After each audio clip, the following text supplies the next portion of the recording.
It's a really quick book that I moved. Oh, yeah, I had seen that. Got that already. So. It's a site. Oh, in regard to the cloud. Yeah, no, then. Whatever you don't see down there, Stand. you're like looking for recording, not here. Then you press more, and show more. Okay. Okay. All right. Because before we start recording. Bailey. Eileen. She's muted up there. Yeah, because her computer must run safe. Yeah, because this is the microphone that you're using. So if you open certain her microphone, then it has. Have to be my yes. Really? Wow, I can write your name too. I don't know how to do that. I know Debbie, I know Roy, I know Bob, I know Retta. Built the same way at the same time. Margaret. So you can do it here. You see the three dots on top of her. Yes, yeah, I wouldn't have Three guessed dots. that without your help. Oh, I'm sorry. No, I wouldn't. Yeah. Up there on the same. I wouldn't have caught on. But now you also have her face here. So what you do there is come here and change. the- There is some. Okay. Well, where, do we want, I see. Oh, yeah, but. No, I'm just wondering. I have terrible memory. I totally put that. My name is Jerry.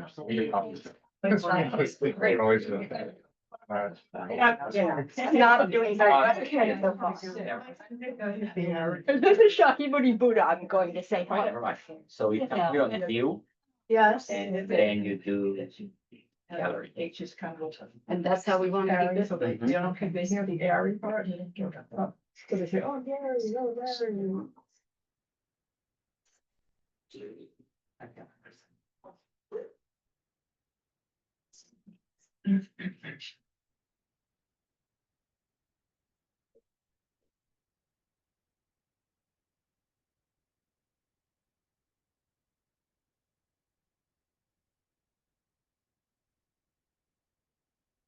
I'll move your head.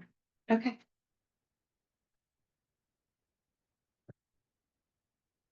Just make sure I don't fall down, I'm like in a tumble, you don't have to work. Okay. 7 years of experience. Thank you. It'll get easier someday. Oh. Well, I Well, need I got got this light. Okay, so now what's happening? So what is the problem?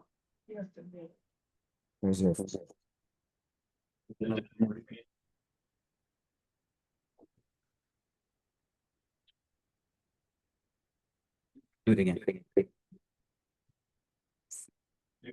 So we don't know what the problem is. Yeah.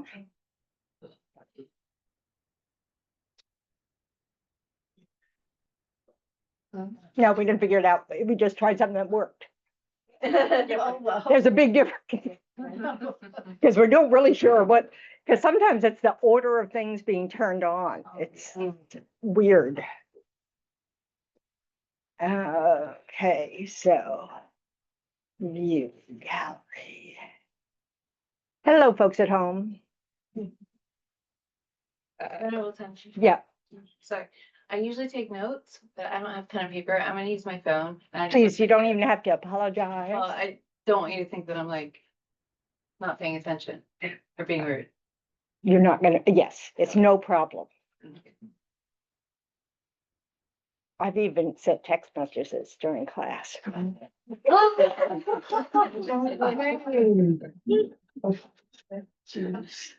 We have, Oh.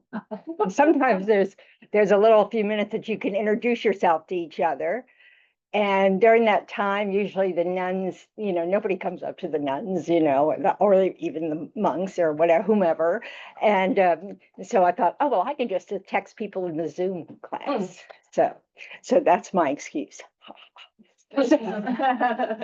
Anyway, if I wasn't lazy, I could get off my cushion and go say hello.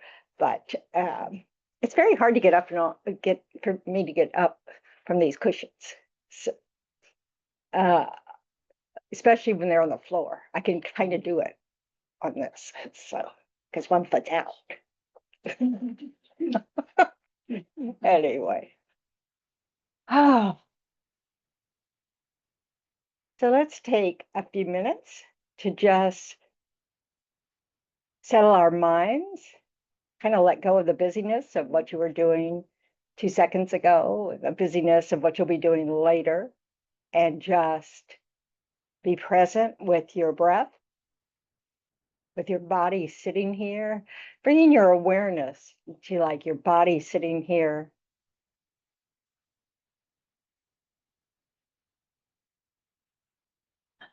Allowing yourself to take a few deep breaths to relax into your body sitting here.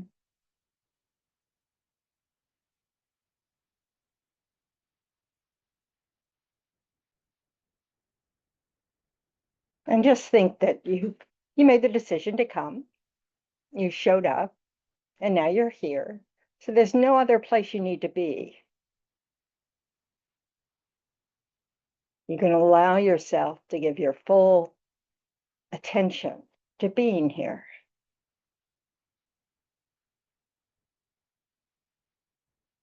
Allowing ourselves to be where we are and with what we're doing and who we're with is very restful. We bring in the chaos of the past and the future. It keeps a certain agitation in our minds.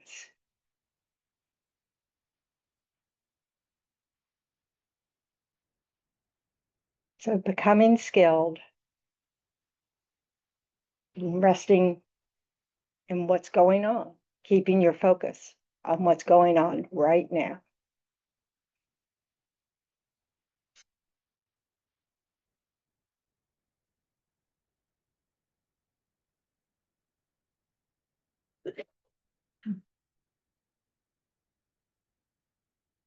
I'm rejoicing that you're able to be here. Your faculties are mostly working.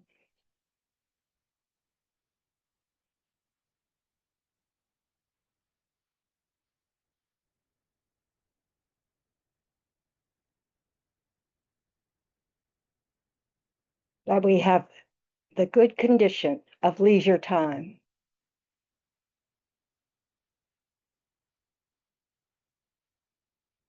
And we're choosing it to work on our minds. It's truly wonderful.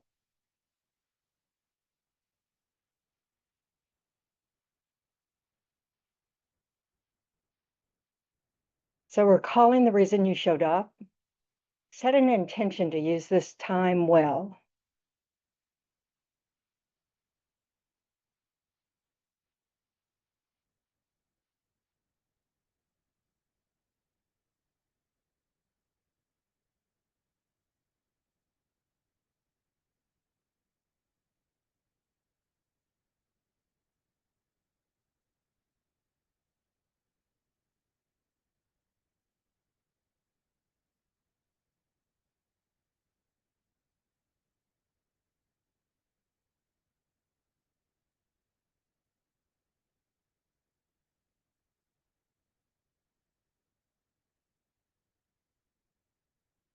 So now we're going to recite the four immeasurables.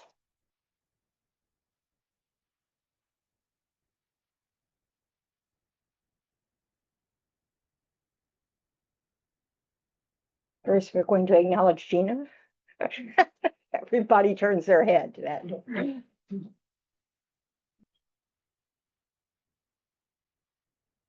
Okay.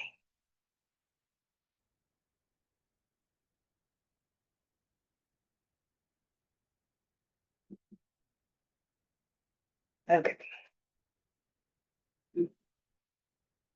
So what we want to keep in mind when we recite the four immeasurables, these are four immeasurable minds. The immeasurable mind of love and compassion and joy in others, happiness and equanimity, where we don't care whether we like someone or not, we wish everyone to be happy and to be free of suffering. May all sentient beings have happiness and the causes of happiness.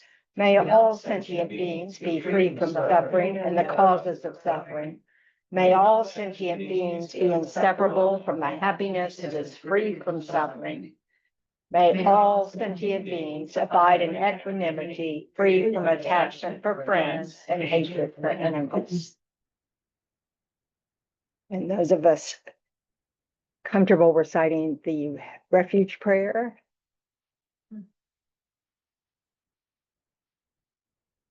I go for refuge until I'm enlightened to the Buddha, the Dharma, and the Supreme Assembly. By the merits I create through listening to the Dharma, may I become a Buddha in order to benefit all sentient beings. I go for refuge until I'm enlightened to the Buddha, the Dharma, and the Supreme Assembly. By the merits I create through listening to the Dharma, may I become a Buddha in order to benefit all sentient beings. I go for refuge until I'm enlightened to the Buddha, the Dharma, and the Supreme Assembly. By the merits I create through listening to the Dharma, may I become a Buddha in order to benefit all sentient beings.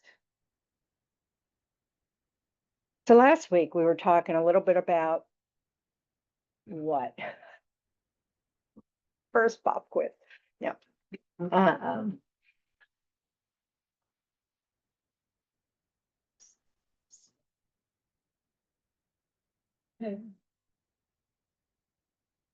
Observing our mind. Thank you.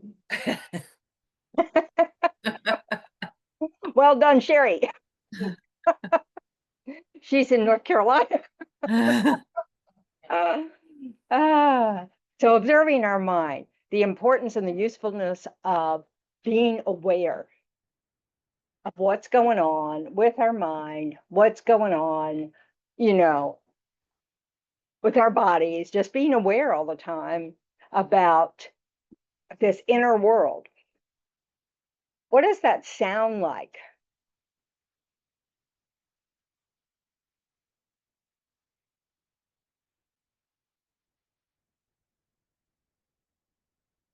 Difficult.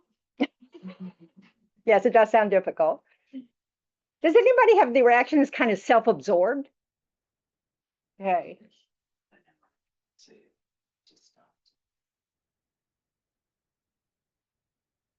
So we want to kind of look at that. So what is the purpose of being aware of what's going on in our minds?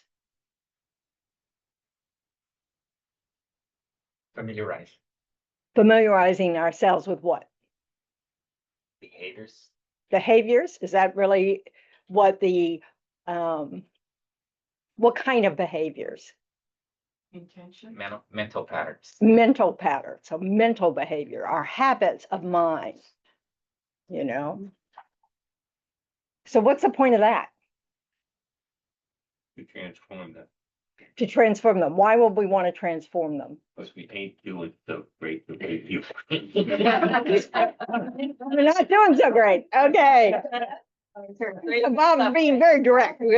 Yes. Because we want to be happy and we don't necessarily know what we're doing. So, and part of that obstacle is the way we think, and so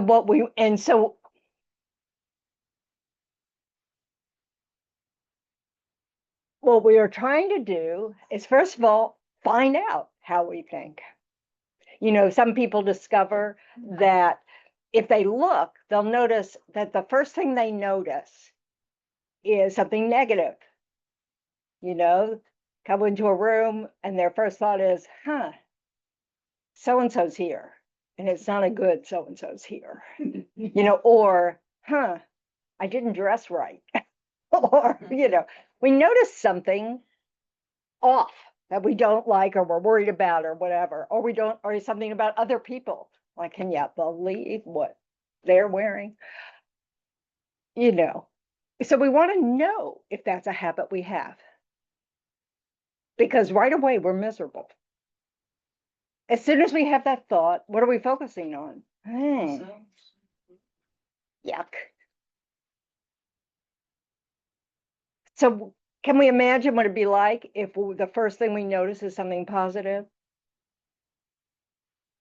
Does that have the possibility of transforming our minds from being negative to positive? I mean, this is the little ways in which we can become aware that the way we think affects how we feel. That it's that, and we can take charge of that. Because what we don't necessarily realize is it's just a habit. And habits are just what we're familiar with. We become familiar with looking at things from a different perspective, that will become a habit. And that habit will replace the previous habit. It's really that simple. And we've all, learned all sorts of new habits through our lives. We don't stay the same. So we want to start to examine if we've kept some habits that aren't helping us, that are not useful. So we may have the habit of self-criticism. We may have the habit of criticizing everybody else in the room. We may have the habit of thinking, that we don't belong. We may have the habit of, I don't know, think of some habits you have. What habits do I have?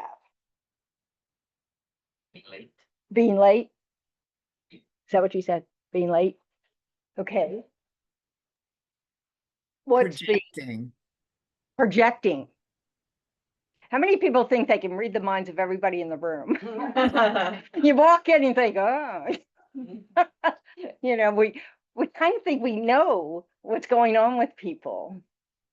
And because we like to know, we just make it up. Because that's really what we're doing when we're kind of going, oh, she looks like she's in a good mood, or she looks like she's having a tough day, or, he looks like a jerk, whatever we're thinking. We are actually pretending as if we know what's going on in their minds. If you're not aware of what's in your mind, why do you think you can be aware of what's in someone else's? I mean, it's really kind of a funny thing. But we think from people's expressions, from people's clothes, from people's gestures, that we know what they mean, what they're saying. And guess what else we think? What else do we project on them? We know better. What they think about Oh, we know better. What they think about us. failure. We think it's all about us. We walk into the room and we think everybody's thinking about us. So if this person's kind of looking askance in our direction, we think, oh, they don't like what I'm wearing. I'm making up silly examples. But the reality is we are projecting like this all the time. Otherwise we're just doing our routines. We're going through our chores, our work, our doing on this thing. But as soon as we're not busy doing, our mind is just making up stories about our life and about the people around us. First of all, that's exhausting.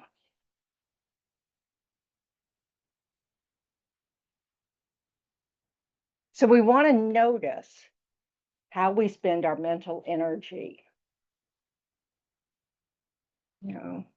We want to notice if we're spending an awful lot of time worried about the future,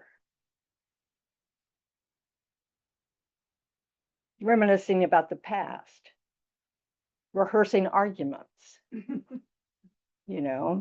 making ourselves feel actually worse about something that happened that we didn't like or didn't expect or didn't, whatever. So we have to, and the only way to know if we're doing that is to check up, noticing, what's going on. And you can get very skilled at this. So that you're very sensitive to your buttons being pressed. And those can be good buttons and bad buttons. Like when you see a really good friend, and they actually smile at you, then, a good button's being pressed and it feels good and warm and, accepting and all these kind of things, We need to be aware that whenever we get hooked by something, a person or an event, that's going to influence how we react to it. And we can actually get ahead of that game. So we're not dependent on whether someone smiles at us or doesn't smile at us. We're not dependent on the words they use. We're not dependent on others to feel like we belong, that we can, that we're okay, that we're good enough. We can just be comfortable. This takes practice at developing inner wisdom about our worth. Does not mean that we want an inflated sense of our worth. But so many people in this country, or at least the people I know, start with an underinflated sense of worth and occasionally fall into an exaggerated sense of worth. But mostly it's this, the other direction. What we want to do is elevate ourselves to being equal, to be at least seeing our own opinion about ourselves as at least equally valuable as anybody else's. And we want to make sure our view of ourselves is remotely accurate. And we can only do this if we notice how we're thinking. If someone says something to us and our first thought is, ooh, I must have done something wrong, or yeah, that was really stupid, or whatever, we really want to be able to ask ourselves, is that true? We want the habit of questioning the conversations in our head so that we don't listen to the ones that are lying to us.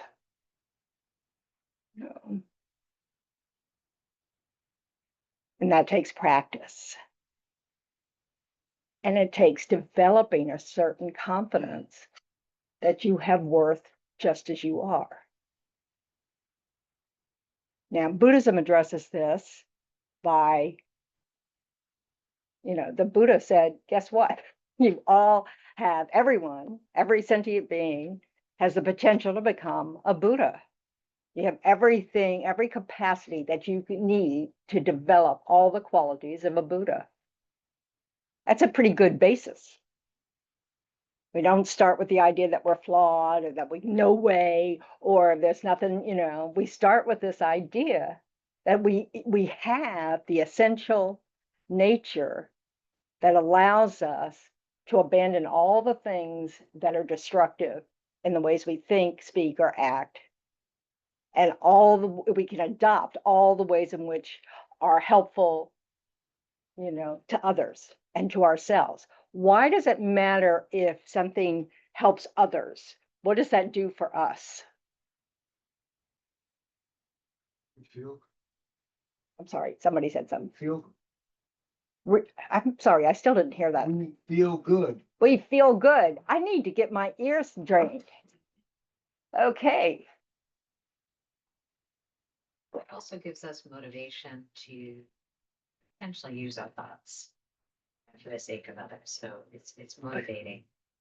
Okay, I'm gonna need everybody to speak louder. So yeah, okay, so Gina says, okay, so yes, it can motivate us. It feels good when we do something that helps others, if we notice, it feels good. If we go on to the next thing right away, immediately in our mind, we miss that. We just kind of skip it, But if we take it in like, oh, it feels good to have been able to be of help, then that can help us remember that we want to keep doing those kinds of activities. So it can really help us want to be motivated to benefit others. What's the point of that, according to the Buddha? Ripple. It's ripples effect, you know? Yes, so that so if we benefit the people next to us, then they're more likely to benefit the people next to them, and it ripples out all across the community, the nation, the world. You know, it's really like that. You know, just like we know when somebody comes into the room with a lot of negative energy, maybe they're angry or frustrated, and they actually then say something, so everybody feels that energy, it shifts our energy, doesn't it? It doesn't feel too good. Sort of like, we're become aware of, you know, like beware. So, but the point is, the Buddha said one of the reasons that we struggle so much is we think that the method to having happiness is getting what we want and not getting what we don't want. And he says, no, that's not the trick. The trick is to cherish others. And then it won't matter whether you get what you want or get what you don't want. If you're not focused on yourself, you know, whether you're getting what you want and you're focused outwards to seeing if others are getting what they need or want, we suffer less right away. That self-interest really does a number on our satisfaction. Why would that be?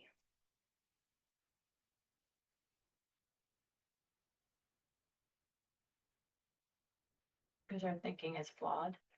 Because our thinking is flawed. That's certainly what the Buddha is suggesting, that our thinking is flawed. Because we can never be satisfied. Because we can never be satisfied. Have you ever noticed that? If we look at the lasting effect of getting what we want, how long is that?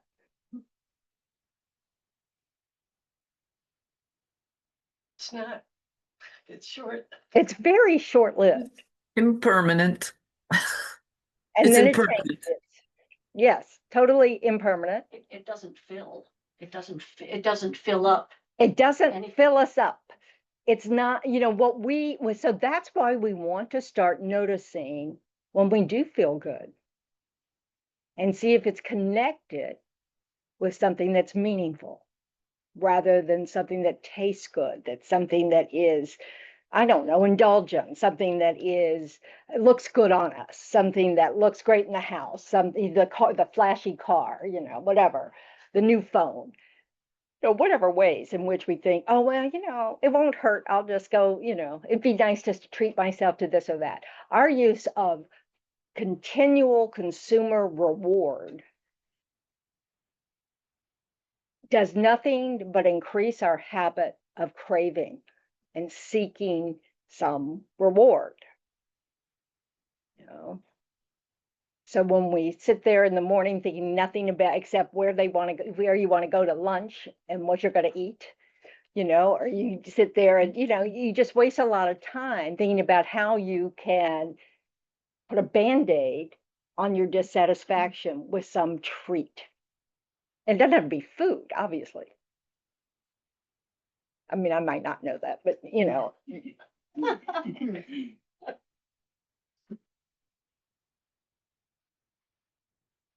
So the Buddha said that actually, because of our ignorance about how things actually exist, we cannot be satisfied. We want things to be permanent when there's no chance. Everything's impermanent. Our very bodies are impermanent. Our relationships are impermanent. If we really examine, we'll see that we've lost friends, we've gained friends, we've lost enemies, we've gained enemies. They're always strangers.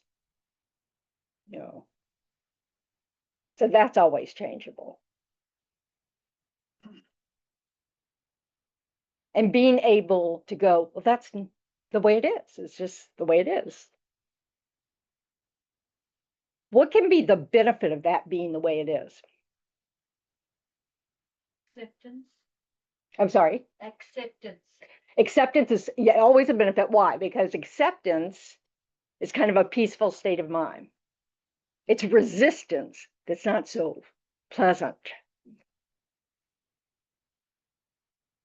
Opportunities to try something new. Opportunities to try something new. I was thinking today, I may be going back to North Carolina permanently. Ha ha ha. Anyway, that's not possible. And every time I see y'all's faces, I don't want to go. I like you. I like being here. I certainly like talking about the Dharma. So I had to remember I have the same experience in North Carolina. I have the same experience when I'm in Portland, Oregon. And in New Orleans, all the places I have to go, in Australia.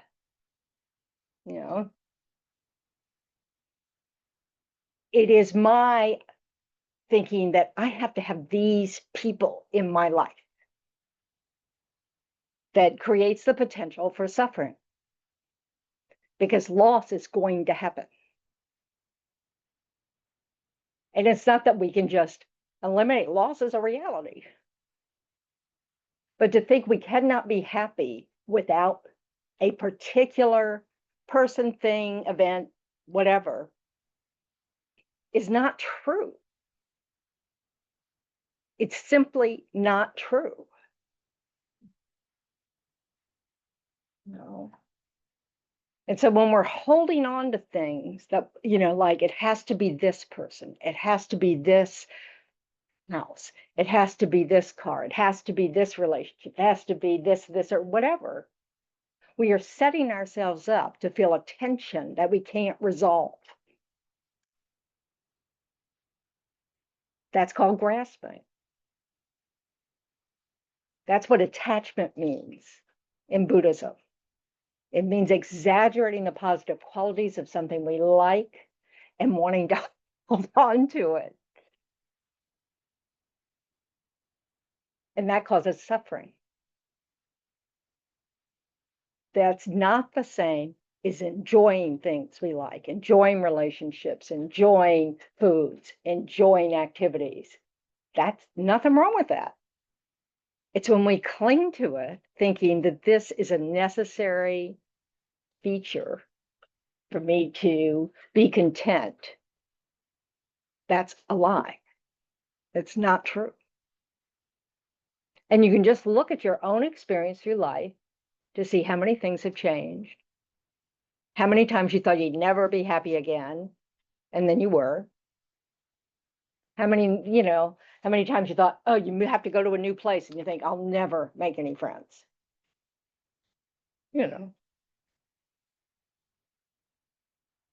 Change is the way it is. And without change, we wouldn't have all sorts of opportunities that we do have. Yes. Is the goal to be happy? According to the Buddha, yes. And the way you become happy is to cherish others, try to make everyone happy. Now can we make someone else happy? No. So we have to be careful with semantics. Those are the simple words to convey it, but they're not, it's not what is meant by the words. What's meant by the words is that you're thinking of others' needs when you're around them. You're looking to see, well, what can I do for you? Yeah. When I really get impermanence, when I really get it, it makes what I'm experiencing or enjoying in the moment delicious, because I know it's impermanent. So it really makes the moment so important. Well, Because Yeah, it protects you from what? sadness, loss. The loss when that yeah, moment Right, changes. right. If you're prepared for the fact that of course it's going to change, so enjoy it. Yeah. It's like, in the morning when you wake up and you kind of think, oh, I'm alive. This is good news. Let's rejoice, because what is it? 150,000 people die every year. It's just, it's not guaranteed. So might as well enjoy those the reality is I'm still here. The reality I'm still a human instead of, I'm not a cockroach yet, so it's, there are all sorts of, realities. So that it could be. So enjoyment is the Buddha's not saying don't enjoy anything because your only purpose in life is to serve others and make them happy. That's not what it's meant. The thing is this is where equanimity comes in, really understanding that ourselves and others are exactly the same and wanting to be happy and not wanting to suffer. We may enjoy different things, we may have different opinions, all those kind of things, but we're all seeking happiness and we are all trying to avoid suffering. That includes not just this one individual, but all the group that comes under my family, my friends. So it's this, we want to really understand there's no real difference between my my's and your my's.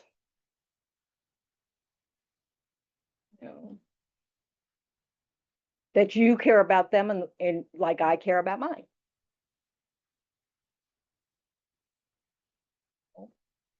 We may have different views on what's best for. It's really hilarious how we think we can even remotely know what that is. We don't, and because we don't remotely seem to know what it is for us. It's just like, we're stumbling through life. So it's more important to just be helpful, to be kind, to be useful, than to know the right thing or that, like, oh, I know what would work for you, So what does it mean to be available to benefit others? Yeah. Intention. Okay, what is the intention there?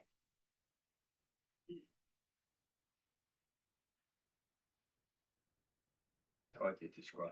Well, this is, you see, we really, if when you have an answer like that, oh, intention, and you can't express what that means, you want to think about it some more. Because when you set an intention, you want to know what you mean. It's kind of, and this is how we trick ourselves. It's a feeling. I mean, I know what the feeling is. It's hard to put it into words. Are you sure? It's hard to put into words? Well, for me, it's just a willingness. Okay, so that's part of it. Just It's a a willingness to help. what? It's a To help. willingness to help. Okay, I'm asking you to be able to Yes, I spit am. out those words. It's a willingness to help. Okay, so you have that into that willingness to help. You're open to what they might need. Okay, so that's one thing. What else do you need? To put our own intentions aside, to be open-minded, to be available. To be open-minded, to put your own interests Yeah, aside, interests intentions aside. Mhm. What are your own intentions that could interfere? Eating, drinking, sleeping. Yeah. Eating, drinking, sleeping. Yeah, getting what you want.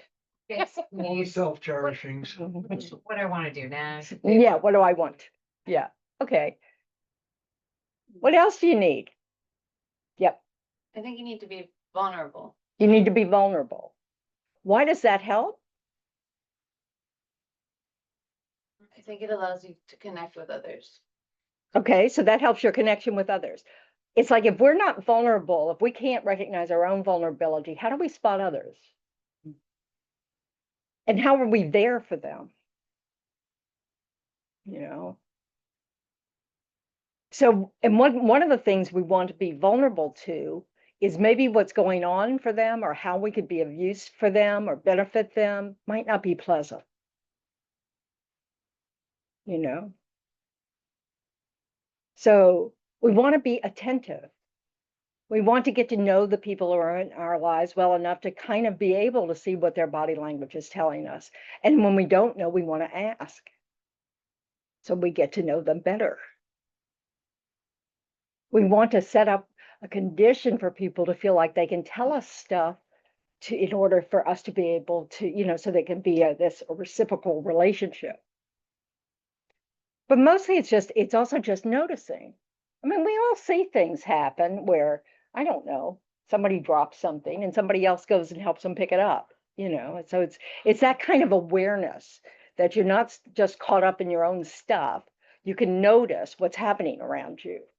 And that's from not spending your time thinking about the past or the future, you know, but taking in what's happening right now with the people you're with. Like, you know, what is it they say? You know, the most important people that you're with are the people you're with now.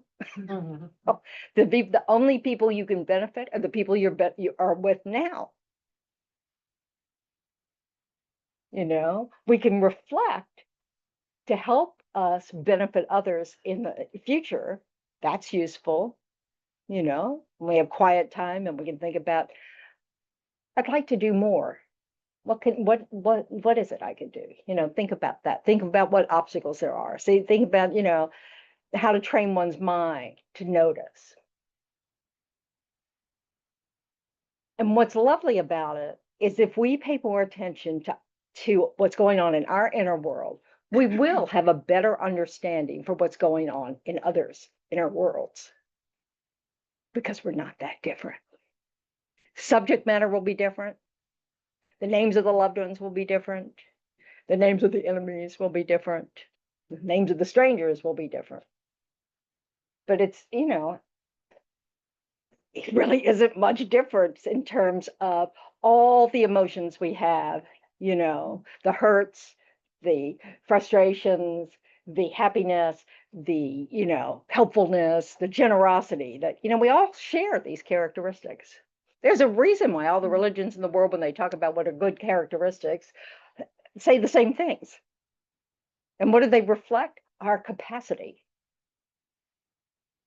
You know, they're not just something made up, it's because we can see evidence of it all the time. You know, so we want to, when we have those moments where we think, boy, I wish I could help. Now, you may not be able to help, but even that thought is putting an energy that's in a direction we want to always have available. You know, being, you know, aware that people are suffering that we can't help. You know, but not just blithely go back to, you know, yeah, but am I getting my chocolate cake? You know, it's just a process of noticing how much time you spend thinking about what you want, what your worries are, you know, and that includes, you know, what your kids' worries are, what your partner's worries are, you know, it's the me and mine, all those things, and how much you don't spend thinking about that and just acting and thinking about what is, you know, what can be helpful now, how to enjoy now, how to be useful now. Does that make any sense?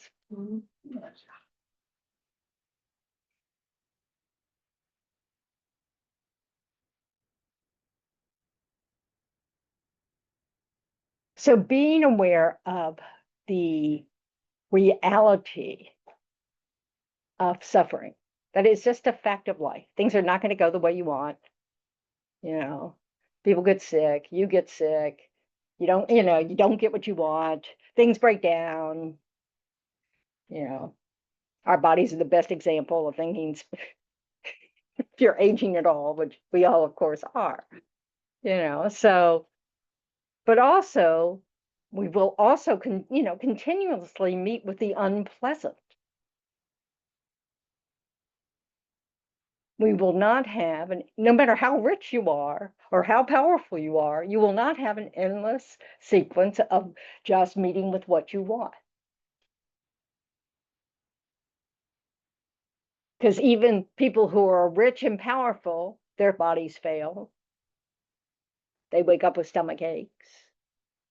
They get diarrhea. They have unpleasant things happen. You just can't buy your way out of these things.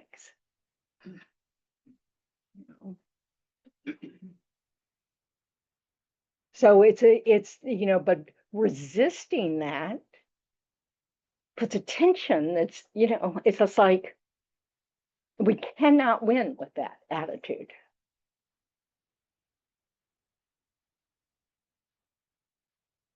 So when you wake up in the morning, being able to take a breath and go, wow, I got to take a breath. This is good news.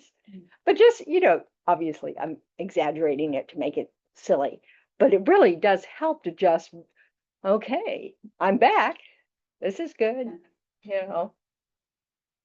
Why is it good? Because can't do anything without it.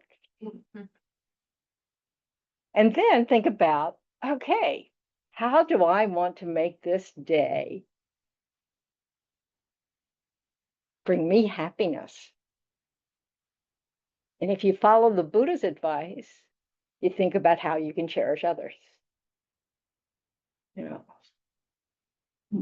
And that can be anything. It can be when you meet with friends that you're really attentive to them. You listen. You don't just have one, you need to answer. Jump in there. When it's your turn to finally talk, you're ready, that you listen more, you pause more. You're less reactive and more engaged. It can mean, I think I'll see if whatever, this group needs some volunteers. You have free time, maybe you want to help somebody else or help some action of helping someone else. I spent a lot of this summer reading aloud to a friend who couldn't read. And it was really very pleasant. And I, he was in a rehab facility, and I thought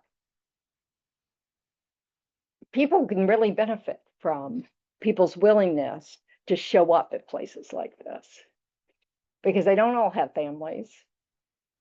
I showed up every day for 2 months, and I bet you I was the only one. It's kind of wild to think about that. But that's how busy we are.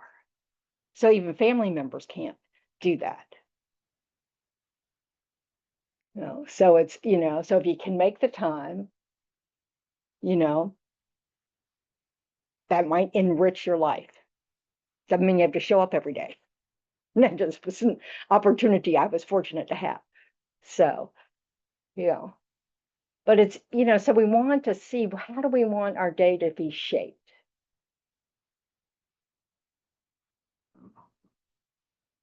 And also to just notice. So tools that can help with this is to take a 5-second pause break every so often, where you just notice. And anytime that you feel irritated or feel pleased, you want to notice these things and check out what the circumstances are. And then, like at the end of the day, you reflect over the day. And so say that you notice that every time you're pleased, it's because somebody said something nice to you. What is the danger of that? Expectation. Expectation, and having your pleasure be dependent on people saying nice things to you. you know, as opposed to you saying nice things to others. So it's sort of that reminder that, you know, if you're only pleased when you're getting, you're not sharing enough. But also, again, this gets back to this idea that we want to be able to have a secure, confident sense of self that is not dependent on being praised, that is not dependent on never being criticized, that is not dependent on people always being happy to see you. And it's not horrified when people don't appear to be happy to see you. That we need to be okay and recognize everybody's like this, you know, because it's not all about you. It's funny how quickly we can walk into a room and see a group of people that look concerned or not terrifically happy, and we can actually have the thought, I wonder what I did. You just got there. The odds that it's about you are about zip. Unless they were all just talking about, oh, I hope so-and-so doesn't show up. You know, what are the odds of that? You know, really. I mean, this is what's, you know, it's so interesting how we have this habit of quickly turning the lens on ourselves and thinking it's all about us, when most of the time people don't think about us at all. So that's kind of humbling. Why is that? Because they're thinking about themselves, just like us. So if we look and we realize, I think about myself a whole lot all day long, we can trust that others are doing the same. So worrying about the expression on their face, or whether they enthusiastically said good morning, you know, and thinking that that reflects on you, isn't, you know, it's not meaningful. So having confidence, it's going to be really a weird thing to say, having confidence that your worth is not even in the head of the other person. So you get to determine your own worth. You know, it's in your power because nobody else is doing it. You know. Now it's not that we don't trash other people. We do it all the time. But is it really saying anything about the other people? Because we probably don't know anything about the other people. You know, we're exaggerating one event. So we want to look at these habits.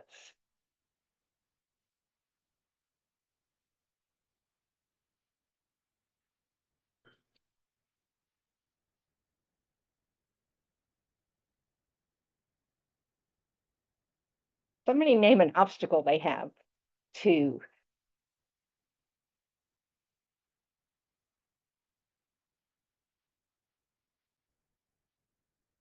dropping the worrying about themselves.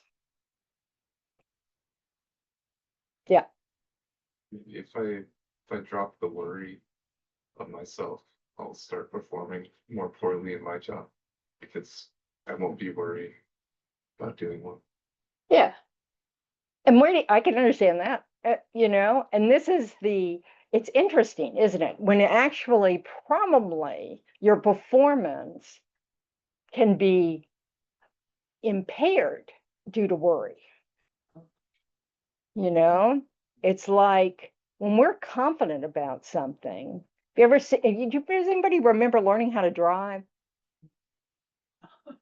And how awkward it was, and how it didn't like just come natural. I mean, it does now.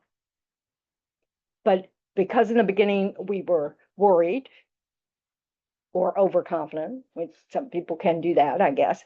I wasn't one of them. But you worry and you know, kind of like you said, you're kind of, what's the word? You don't think you do anything smoothly. You know, it's very, you know, it's like you almost have to pause after each step. Okay, now I have to look at the rear view mirror. Then I have, you know, I don't know what people have to do today because their cars do it for them. But, you know, you kind of like, I got hit by someone, you know, I was in a parking lot and a car backed into me. And it was because her car has those alarms that tell you if something's there. She was borrowing someone's car and it didn't have that. So she just simply didn't look, you know? And this was a good wake-up call for her, that don't just rely on the machine, you know, that we're a better machine than that.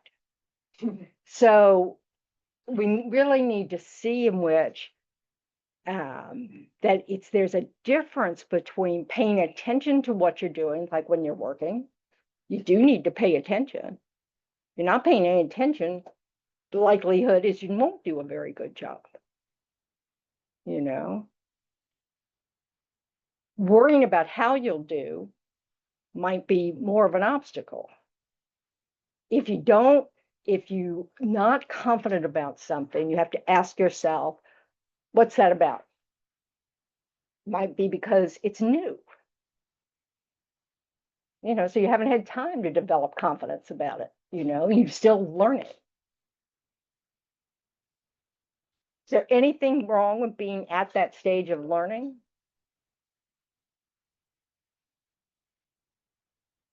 So we don't want to have that big obstacle that says, I should know by now. I shouldn't, you know, I should be able to do this without that learning curve. Like, I hear it all the time when people say, oh, you know, I just keep beating myself up. I'm paying attention, but I can't seem to stop from doing it. You know, like yesterday, I caught myself and I just said, okay, not going to listen, you know, and moved on. But today, da, da, da, da, da. What is that? That's an expectation that you hear something a couple of times, you try to implement it, and you should be able to get it perfect. Change isn't like that. New habits aren't like that. You know, we need to be able to understand that everything's a process. And as long as we're ordinary sentient beings and not a Buddha, we'll never get it absolutely right every time and every minute. No way. And that's okay. Nobody else can either. So we need to trust that if we want to do a good job, if we've set the intention to do a good job, and then we pay attention to that, and we remember that from time to time, got to go, oh yeah, that's right, I want to do a good job. That's enough. We don't have to add anxiety on top of it. When anxiety arises, we want to go, what's that about?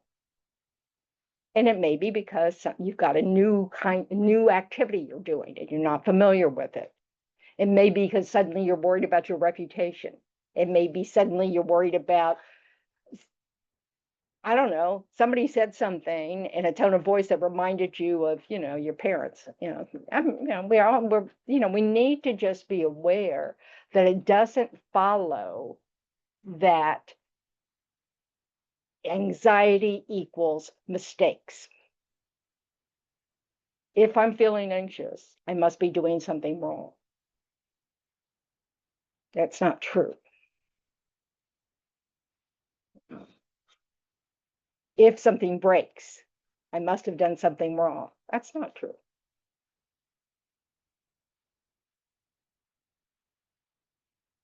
You know, so you just need to look at your thought patterns and see what belief it says about you. You know, what are you holding on to there?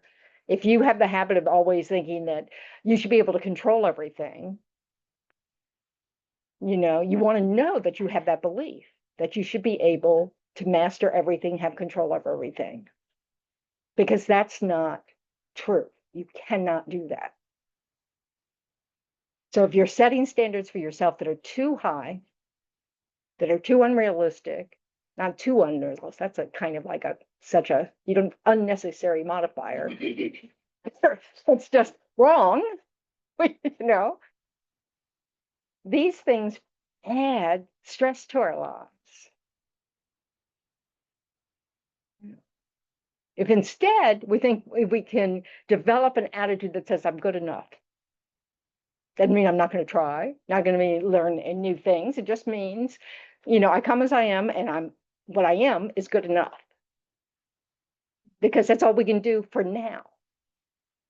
It's it. I mean, it's like maybe in the future, like I look at myself and how different I am from what I was like 20 years ago, and I might think, well, this is a good sign for what I'll be like 20 years from now, besides dead. But, if I was younger. But has nothing to do with now. Now is the result of what led to now. And we have to be content with that. We don't have to be anything, but it's helpful to just be content with that. Yeah. One thing that helped me with that is someone telling me that you did the best with the information you had at the time. And so that's why, absolutely, we do. That's exactly how we operate, right? So that's why we want to check if we're feeding ourselves information that's wrong, that's harsh, that's unrealistic, because the information you're giving yourself isn't reliable.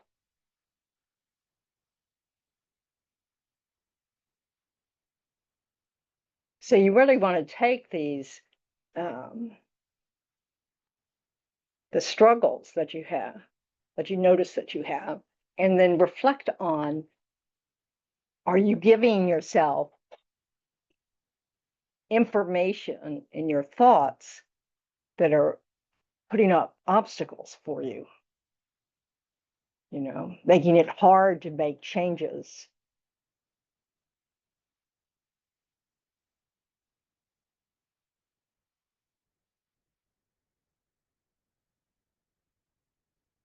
The good news is that mindfulness of your actions of body, speech, and minds, and mindfulness of your thoughts, mindfulness of your speech, keeps you kind of hooked to what's happening right now.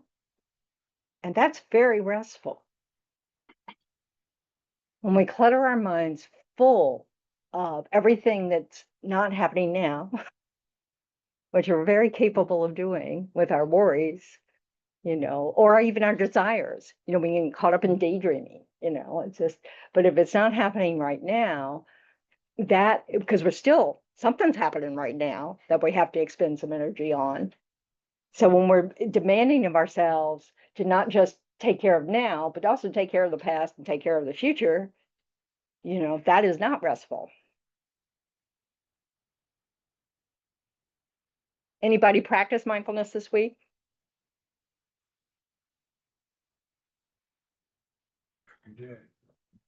Every day. We have to have one student in every crowd. Well, I'm glad. It's a practice. It's a practice. Good. It really can radically change your life. It's so interesting.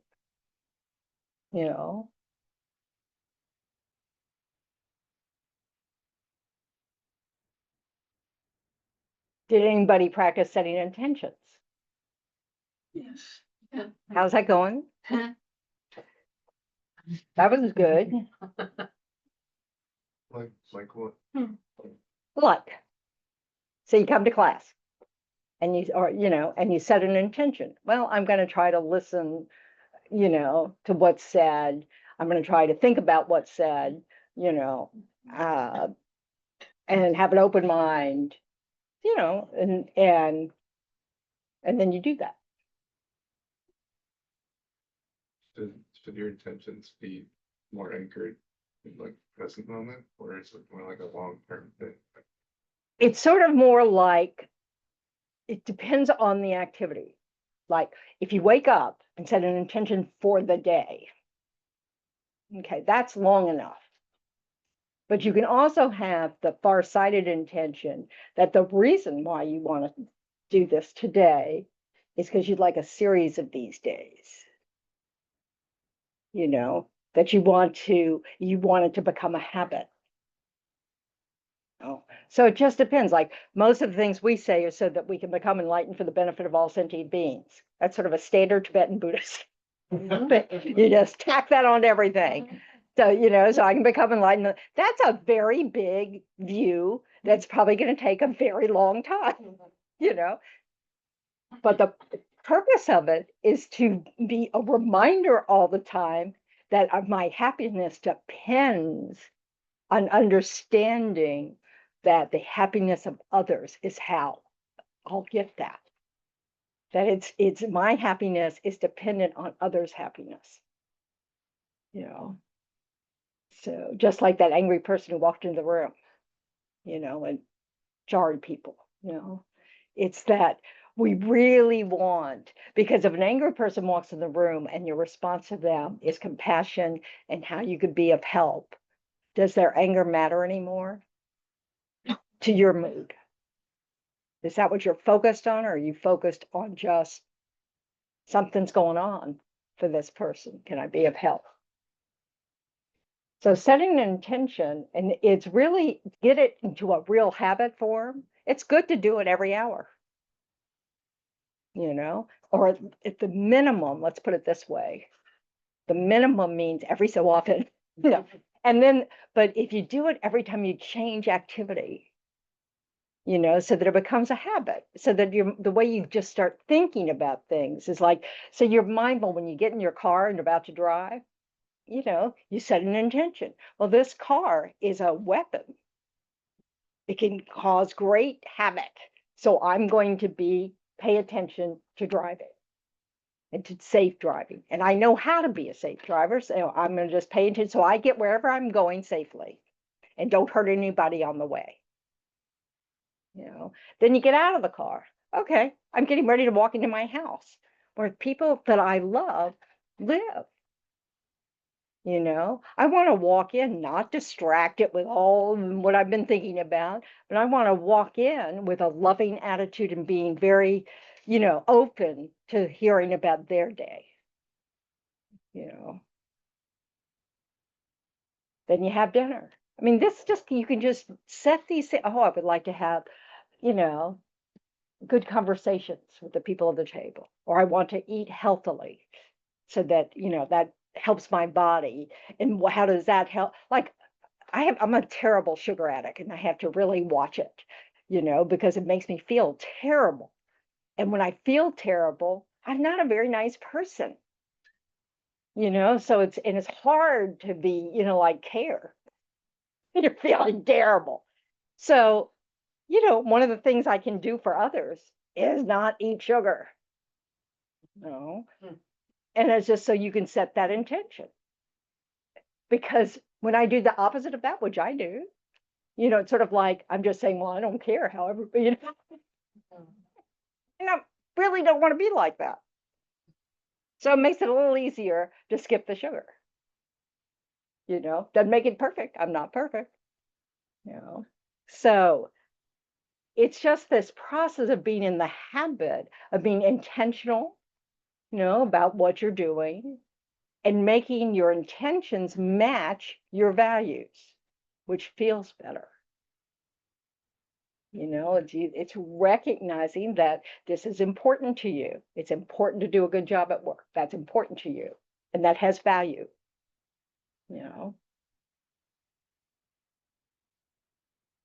So you set your intention to do that. But then you recognize what gets in the way. Yeah. I sometimes set an intention to go into work, being positive and happy. But I guess my reputation supports that, because then people will come and they'll ask me how I am. I tell them I'm feeling good, and they'll go, "Are you sure?" And I'm really trying, and then they keep on coming at me. Are you sure? Are you sure? And have you explored why they ask you that? I know it's because that's grumpy most mornings. Okay. So they wonder what's wrong because I'm coming in, happy or in a good mood. Can you just share that you're just trying to that you found that you feel better if you just start the day with a good mood. You know, you're just giving it a try. Doesn't work, you'll go back to your grumpy self.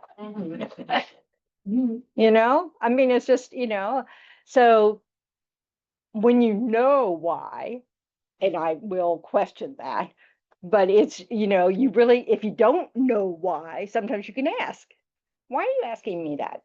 I seem to get a lot of people asking that. You know, is there something weird about me saying that I'm fine, I'm happy, you know? And they might say, well, you know, that's not what we've come to expect. Then, you know, you might know that. So it always depends on who you're talking to. I mean, you know, we have the right to guard ourselves, you know, and not share our whole selves with everybody, you know. So it's just, that's fine. But it's just, you know, we can check up, you know, and then we can do further checking and think, is that true? And sometimes we're faced with the fact that it is true. I was so nervous when I first came here and was first teaching here that every time I walked through the door on a Sunday morning, I'd grouse at the director. It's like, why isn't this right? You know, and it was all because of my anxiety. I was so nervous, you know, so it's nothing anybody was doing anything wrong, but I wasn't very nice, you know, so, you know, and I had to realize that, oh, I really do that, you know, and I know why the reason I'm doing that. It's just because of self-interest and I'm just nervous, you know. And I think controlling something over here is going to make me feel better. Well, that's not true. So then you have to correct yourself and realize, okay, this is not working. You know, it's based on a false premise, so it can't possibly give me what I need. You know, so then you correct it if you can.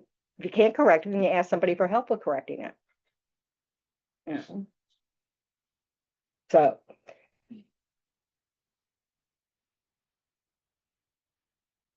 So let's just take a few moments to just reflect. Get out of this awkward position without breaking my legs. Okay. So just take a moment to go inward.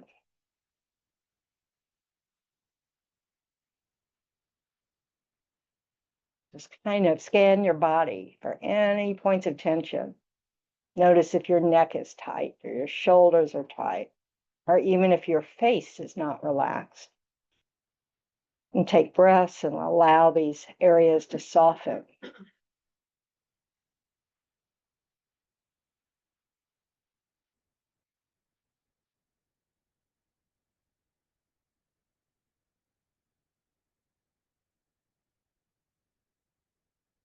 Check in with your arms and your fingers.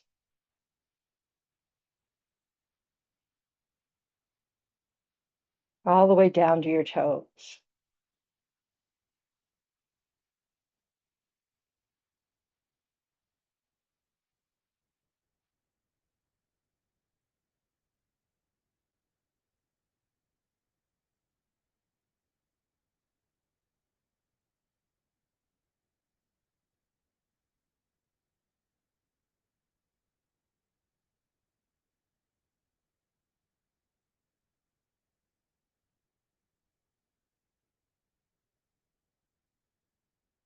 Tell your body that you will take care of it.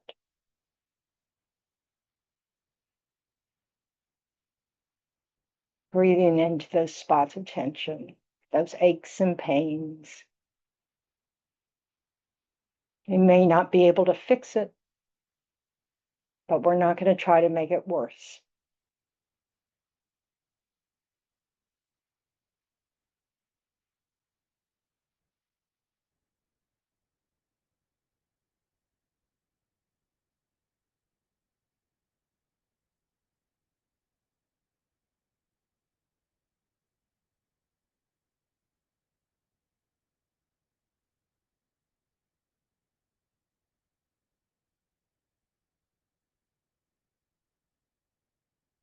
Now check in with the intention you made at the beginning.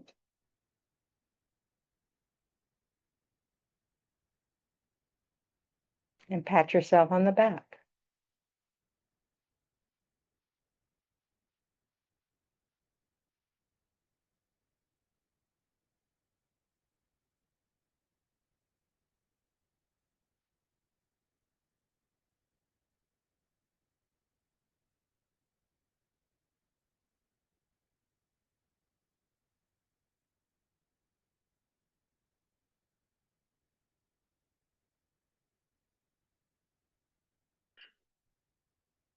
And think of anything that came up today that resonated with you, or that you have a question about.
And just think, may I be at peace.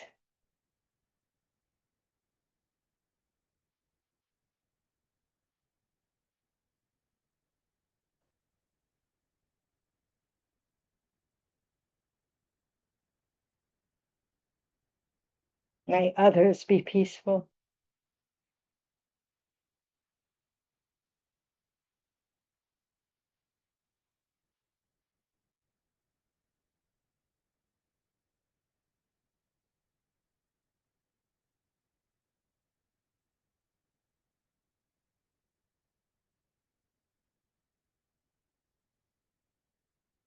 May I be safe and happy.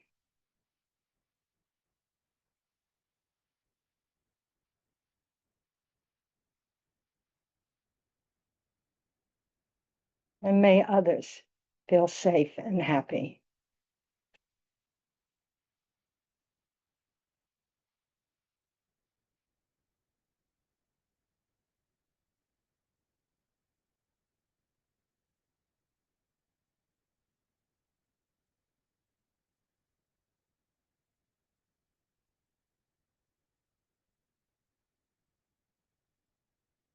And just bring your attention back.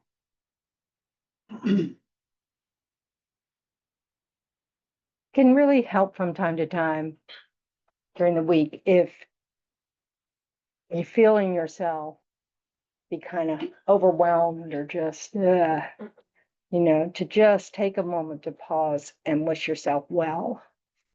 Just think in this very moment, just this little moment, I'm safe. It's okay. I will take care of myself, whatever, but just give yourself a little comfort hug, like you might a child when they come screaming about, oh, I've skipped my knee. Just that kind of acknowledge it. Yeah, there's pain in the world and it's hard, but I'm okay in this moment. I can handle it. Whatever words of reassurance you need, or I can find help. It just can help us kind of pause. Just like we're trying to pause before we say things to others, so we aren't just reactive, that we can pause and go, okay, I think I'll keep my mouth shut now. Yeah.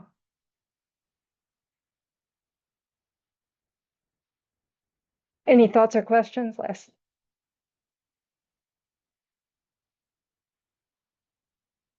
That was very comforting. Very comforting, very reassuring. Yeah. The class and go out to the world. Yeah. And we can do this for ourselves, is just take a second to just think, okay, I'm going to do something that isn't high on my list of things to do, but I need to do it. It's, I've accepted the responsibility of doing it, whatever. It's okay. It'll be fine. It's impermanent. It will end.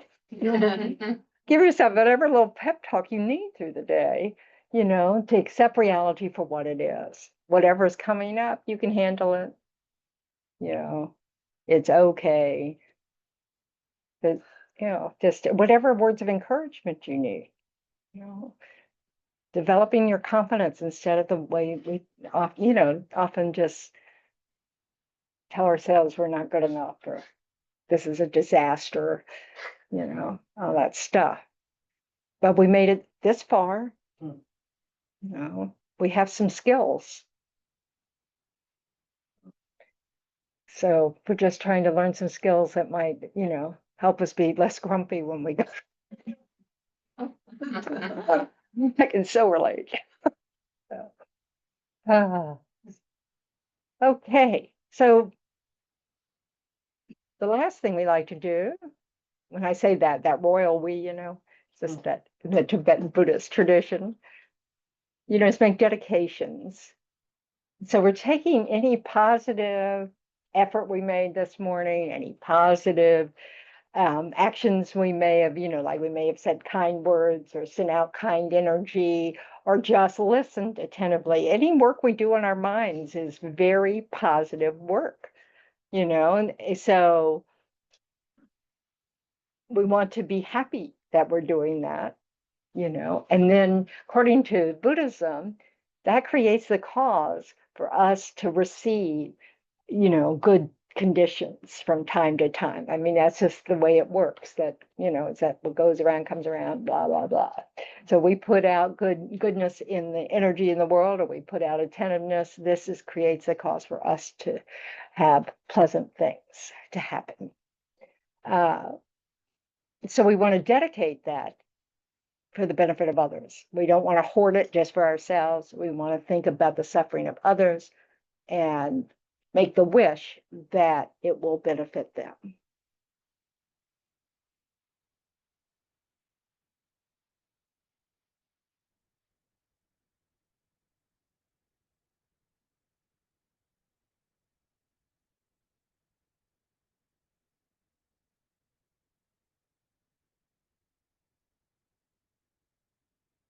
This is His Holiness's favorite. So that's always a good start. May all beings everywhere, plagued by sufferings of body and mind, obtain an ocean of happiness and joy by virtue of our merits. May no living creature suffer, commit evil, or ever fall ill. May no one be afraid of the little, with a mind weighed down by depression. May the blind see forms and the deaf hear sounds. May those whose bodies are worn with toil be restored on finding repose. May the naked find clothing, the hungry find food. May the thirsty find water and delicious drinks. May the poor find wealth, those weak with sorrow find joy. May the forlorn find hope, constant happiness, and prosperity. May there be timely rains and bountiful harvests. May all medicines be effective and wholesome prayers bear fruit. May all who are sick and ill quickly be freed from their ailments. Whatever diseases fill the world, may they never occur again. May the frightened cease to be afraid, and those bound be freed. May the powerless find power, and may people think of benefiting each other. For as long as faith remains, for as long as sentient beings remain, until then may I too remain to dispel the miseries of the world.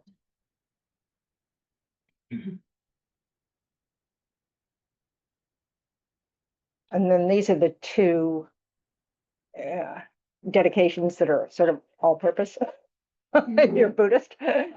Due to the merits of these virtuous actions, may we quickly attain the state of Guru Buddha and lead all living beings without exception into that enlightened state. May the supreme jewel bodhicitta that has not arisen arise and grow, and may that which has not finished increase more and more.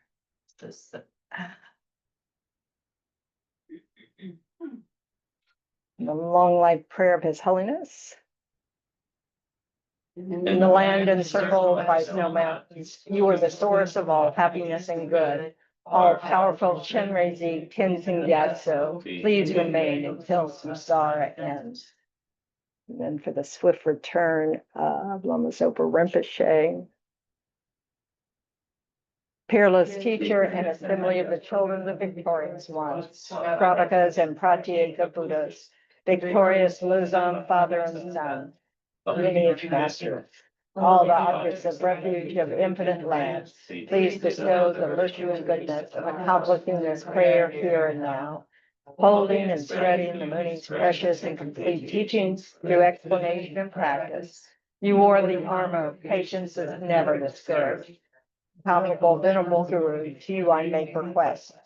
While striving single pointedly for the sake of the victorious one's teachings, the sole gateway through which all benefit and happiness emerge, and for mother living beings, you suddenly departed to peace. What a great loss. Nevertheless, through the undeceiving truth of the blessings of the ocean of the three jewels, and the great waves of bodhicitta of the children of the victorious ones, may the smile of the reincarnation swiftly beam in glory for fortunate disciples. So I'm also teaching on Tuesday nights and Thursday nights from 7 to 8:30. It's basically all the same topic. It's all about, oh, how do I take this information and apply it in daily life? So whatever. But I can't think that there are any other announcements for this week. I don't think there's a puja this week, is it? Yeah, okay. All right. And so can we have your names one more time? Because all right, this is Suzanne. That's Lou. That's Jean. Colleen. Vanessa. Lillian. Rayleigh. And Cindy. And Haley. Tara. You'd think I'd remember that. And then this is Anne in the purple shirt, and Debbie, and then Roy is behind Debbie, and there's Gina in the back row, and Bob, and Iris, and Jared, and Sharon in the orange dress, Annie, the back row, Margaret, Deepa, and Retta, and Steve, and Hernan, and Suzanne. So, okay, so, yeah. We have some new handout books for people at PMT Books. Okay. In the bookshelf by the water cooler. Free for those Lama Yeshe books? Yeah, Lama Yeshe and Lama Zopa. Okay, excellent. And they are for free. Of course, we appreciate any donations for the books or for the Gompa. Or for the teachings, just in general, we can pay our bills so we can keep. So mostly keep the air conditioning. Veteran here, maybe give it a week or two and let the newbies have a chance to get the books. Not that it's not important for all of us. I'm just going. Rules. I'm going by Anthony's email. Oh, yeah, okay. He's been hearing instruction from the director. Okay, great. No, that's great. Okay, thanks for that. Thank you to those at home. And have a meaningful. Wonderful, thank you.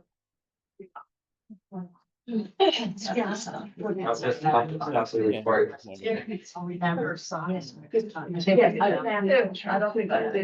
Yeah, like at the bottom, play all the recording. Some of these or just leave them. You can leave them. Thank you. Good to see you. Wonderful. Got a smile on my face today.